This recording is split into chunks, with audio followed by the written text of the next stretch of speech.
Well, g'day viewers, welcome to Fly's Outback Adventures, and it's that time of year again where I go from the north to the south.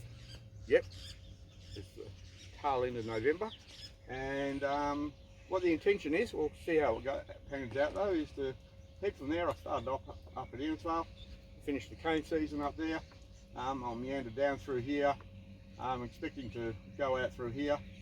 I see a good campsite on Wiki Camp, so I'll check that out there. Down through Rocky, then I intend to go down there, fill in this red road. As you can see, I've actually been through most of the town through there already, going in an east-west direction. But there's this glaring red road section, so I've got to cover. So I'll cut through back there, and that'll take me down through the Western Downs, which is around Dalby and everything else, where the Queensland fires have been just recently. And down through there, and then make my way down through that there. That'll should cut through Dubbo and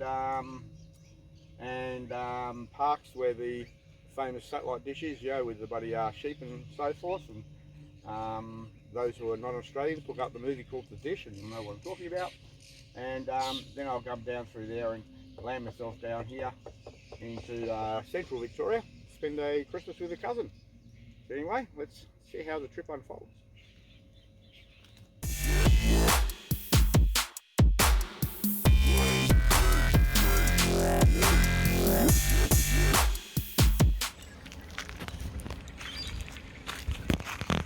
Billy T.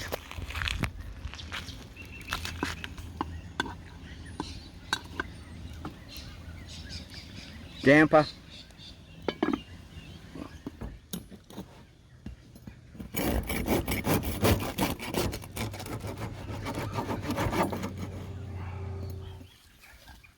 Well,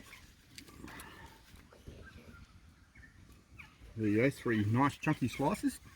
You should be able to see there. A couple with Vegemite, one with honey. Lovely buddy cup of Milo, because I can't drink coffee anymore. Actually I tried some the other day, tastes like shit. I don't know why I ever drank it, but anyway. Oh yeah, it's so good. I have to sit down, get a chair first.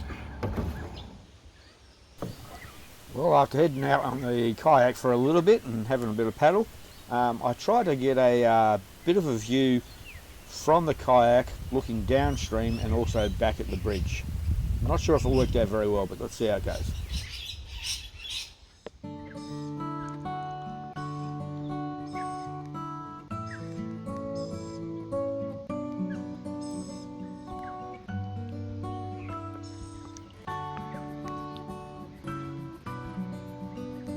Well, g'day viewers.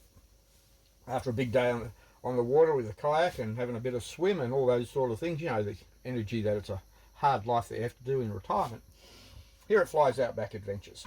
What I'm doing, I'm just cooking over there some lamb shanks with a little broth and so forth that I've made up in there. And I must be honest, I cheated, got some inspiration from YouTube. There's a lot of cooking stuff on that there. And I'm just going to add some bit of mashed spud. First you've got to mash it up.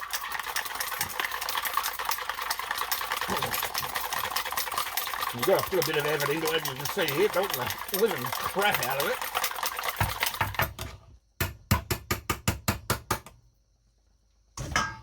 And grab a plate. I'm going to lay that down as a base. Use a fork to grab that out. Adds a bit of a base to start with.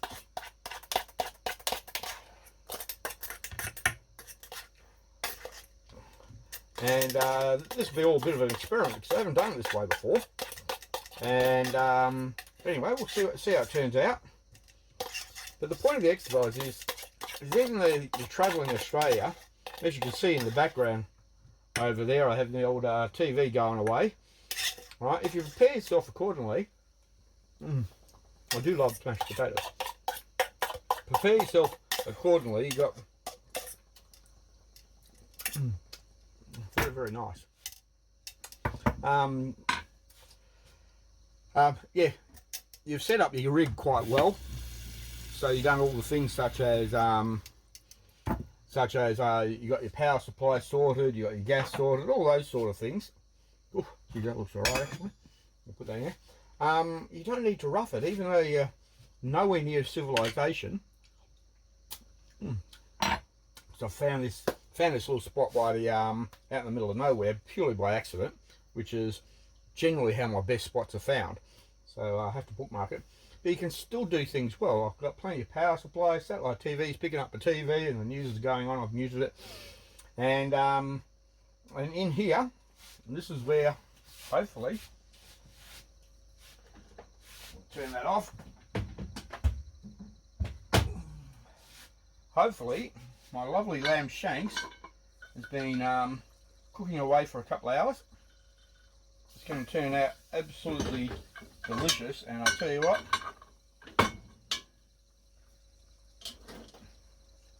Get that over it. Tell you, it looks bloody spot on. Fogged the glasses up so I can't see diddly squat. So now you're supposed to do one lamb shank per meal, but I'm a bit greedy, so I might come back for seconds. Now, first of all, I need to get, where is it? Oh, it's over there. Looking away there. Need to get set tongs, and I'll, geez, the old lamb shanks. Oh, look at that. Absolutely beautiful on top. And I think I'll put that there.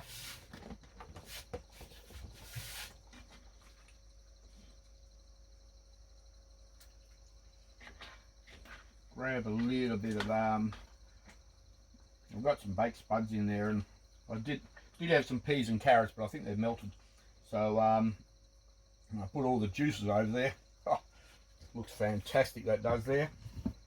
And I'll put this back over here for a moment out of the way. I love the old camp oven, the old cast iron camp oven, worth its weight in gold.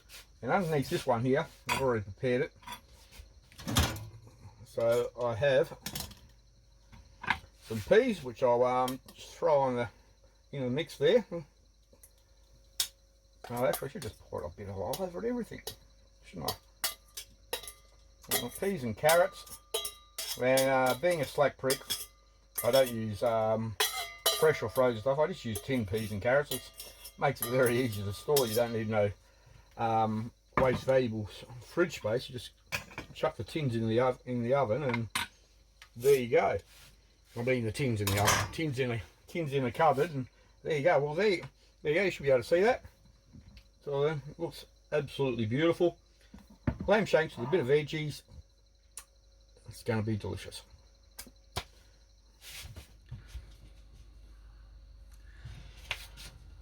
Now, following up on those lovely lamb shanks, I'm going to do some sweets, because after all, I might fade away to a mere shadow of my former self.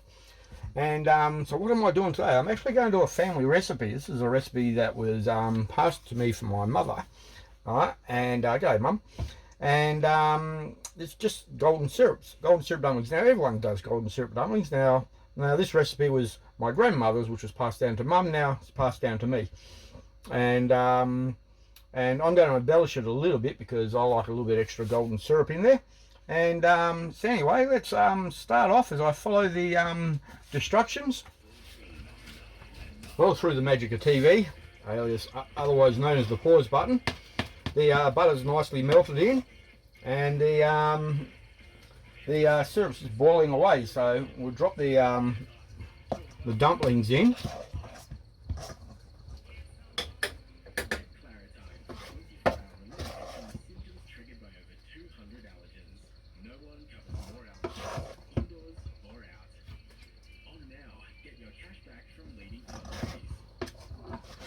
And the best part about this particular recipe, when I made it to Mum's spec, is there's enough for about 2-3 days.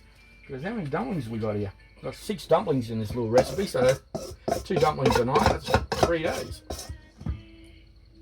And licks. Aha.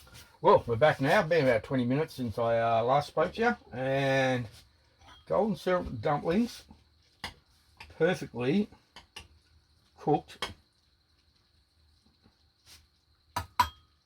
and ready for consumption. See if I can get these ones out. I've pretty much demolished it trying to get in there. Really do need to get a bigger saucepan to get these in here.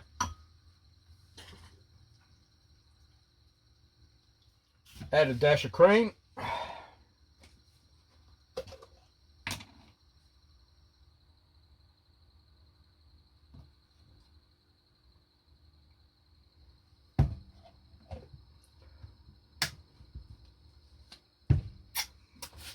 Chuck that in the fridge.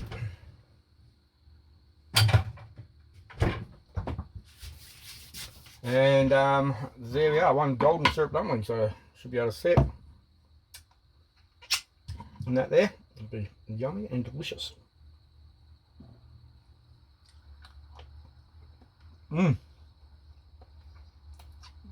Always. Finger licking good. Well, g'day viewers. Here I am in Marlborough in Queensland, and they've got a little country museum that I'm having a look at. A whole $2.50 to come in and have a look at it. Yeah, breaks the bank, that one. So, bugger all this. So I thought I'd just show some of the things that I'm looking at while I'm in here. In this room here, they've got a lot of buggies, as in horse and buggies, and they're in really good condition. So anyway, no further ado, this is what we're looking at. Now I'll put it on widescreen, so hopefully we can get a good view of it. And this is the first shed. There's a few sheds with a few bits and pieces to have a fucking bit of a squeeze. And we meander around the place and just have a look at this. They said they're really, really nice. Bit of dust on them, but you sort of expect that there. Back around here. And there we go, look at that. After all, don't climb on the exhibit. Alright, and just sitting there on some bales of hay. And there you go. The old Maryborough's, or Marlborough, tiny little place. You have to actually go off the main highway, off the Bruce Highway, to have a look at it. I'm just having a look here. Someone's decided to get a little bit artistic. Have a look at this. Have a look at that for a nice mural on the side of the shed. Play area 3 now. So, again, fenced off. And there's the stuff there. And if I see if we can go in, look at that. You've got an old car from back in the day. Now, if we move further down here, this is just your normal cyclone fencing that you see around the place. And so there's something there you can read. Again, just more horse and buggy stuff, really. Imagining opening up the country and seeing this stuff back in the 1800s and so forth would have been hard work. And there's the old Casey tractor. I can get in a bit closer view. I'll see if I can get a bit closer view, a bit of a side view on that one. There you go. Bit of a side view there. And there's some other stuff there. And so, I think that's it. So, very, very short. It's very sweet. But as I said, $2.50, you cannot complain. Now what I didn't show, so I will now, is the museum and craft shop. And the lady there, which I'll walk in and I'll put her on camera if she doesn't mind, she's laughing, she's sitting in there. You can't be seen in the camera yet, but I'll come inside with it. Right? And this is the craft and shop there. There's the museum. I've already been in this part and being the dickhead I was, I forgot to bloody put the camera up and show a little bit of what's in here. Hey, have a look at this typewriter and an old megaphone. That is how you used to play records on a disc, and the sound would come out there, sort of thing. And there's the lady playing. Well, son, you're on film now. Oh, thank you. Oh yeah, so lovely, eh? Oh yeah. Such an arsehole I am. You're just a I'm going to hide now. You're going to hide. So anyway, there's an old piano there, and we've got display cases and everything else, like most little small. That used to be our mine. Oh, this used to be the mine. Rightio. So that there, that used to be their mine. And as you know in WA, the mine's a mine. And we have the biggest ones back home, so that's a little one. We've got a better Crucifix mine than you buggers in Western Australia. Yours is all pale and yucky. Oh, geez, I love to take the piss, eh? Oh, have a look in here. We've got more. We have more. Oh, God, I've just put everything away. Oh, it's all right. You can sit there. Look at all the jars of jams and preserves and everything else. Yeah, all done, you know, typical country, you know, they do it the country way, and which is old school, yeah, like, as it says at the top there, let's get a bit closer. Old-fashioned jams and chutney and pickles. See, all the good stuff. And yeah, so there's little trinkets and stuff that you can buy as well in here, and as I said, for $2.50, fucking how bad's that? I mean, you know, the worst part is people complain about paying $2.50, so I fucking shit you not.